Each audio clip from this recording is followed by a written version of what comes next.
Hey, how's it going, Old School Runescape, and welcome back to another weekly recap.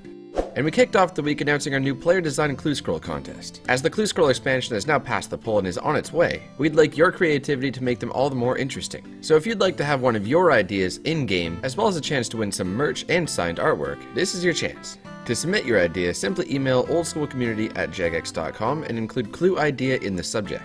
Moving on to this week's updates and barehanded impling catching, as it is now possible to catch implings without a net or a jar, so long as you have a hunter level at least 10 higher than the impling you're trying to catch.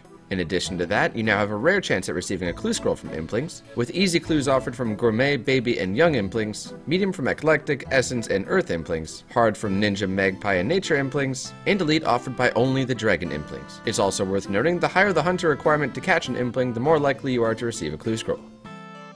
Up next, the gem reward bag has been added to Prospector Percy's shop in the Motherlode mine. Costing 40 golden nuggets, gem reward bags contain 40 random gems, with the higher tier gems being less common. In fact, you even have a very slim chance of obtaining an onyx from these gem bags, but they happen to be the rarest drop chance in the entire game, being an incredible 1 in 2.5 million chance per gem bag. It's very well possible nobody will ever obtain one for the next 10 years. But good luck. Following that, we have the Dead Man mode changes, starting off with reduced experience loss depending on the player's combat level difference who killed you. Also, we've reduced the amount of items lost upon death from 28 to 10, and the unskulled teleportation has been added, meaning so long as you've been out of combat for 10 seconds or more, and you're not teleblocked, you'll get a free escape. And the 6-hour protection has also been added to brand new accounts, giving you not only 6 hours of protection, but also a whopping 10 times experience boost, giving you all the more reason to hop in Dead Man and give it a go if you haven't already. Other quality of life updates this week include Mac purchasing back unwanted max capes for 80% of the original cost, King Black Dragon heads can now be split into 3 Ensouled Dragon heads,